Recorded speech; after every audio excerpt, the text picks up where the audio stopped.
Second ப்ரெக்னன்சில எதுவுமே சாப்பிட பிடிக்க மாட்டுது. அந்த ஸ்மெல்லு கூட பிடிக்க மாட்டுது. என்ன சாப்பிட்றதுன்னு தெரியவும் மாட்டுது. அம்மா அது சாப்பிடு, இது சாப்பிடுன்னு சொல்றாங்க. ஆனா எனக்கு பிடிச்சது தானே நான் சாப்பிட்ணும். நெறைய ஸ்வீட் ரெசிபி உங்க வீடியோல பார்க்குறேன். அந்த ஸ்வீட்லாம் சாப்பிடலாமா? சாப்பிடக்கூடாதான்னு எனக்கு தெரியல. ஆனா ஸ்வீட் கம்மியா போட்டு எனக்கு ஏதாச்சும் பண்ணி குடுங்கக்கா சொல்லி கேட்டிருந்தாங்க. அவங்களுக்கு தான் இந்த டீ கேக் நான் பண்ணியிருந்தேன். அவங்க கிட்ட கேட்டேன், கோதுமை மாவுல பண்ணி தரட்டுமான்னு கேட்டேன். ஆனா கோதுமை வேணாம். நீங்க மைதாலயே பண்ணி குடுங்க. அது பிரச்சனை கிடையாது. ஆனா எனக்கு ஸ்வீட்னஸ் மட்டும் கொஞ்சம் கம்மி பண்ணுங்க. திகட்டுற மாரி இருக்கக்கூடாதுன்னு சொன்னாங்க. அதேமாரி ஸ்வீட் கம்மியா போட்டு நான் செஞ்சு குடுத்தேன்.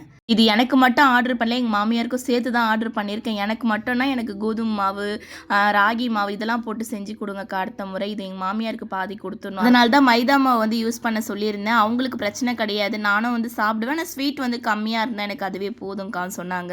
அவங்க கேட்ட மாரியே நான் பண்ணி குடுத்தேன். ஆனா நான் அவங்ககிட்ட சொன்னேன், கோதுமை மாவு ட்ரை பண்ணுங்கம்மா. இன்னும் கொஞ்சம் நல்லா இருக்கும்னு சொல்லியிருந்தேன். அடுத்த முறை பார்க்கலான்னு சொல்லியிருக்காங்க. ஒரு பீஸ் மட்டும் இவங்களுக்கு எடுத்து குடுத்தாச்சு.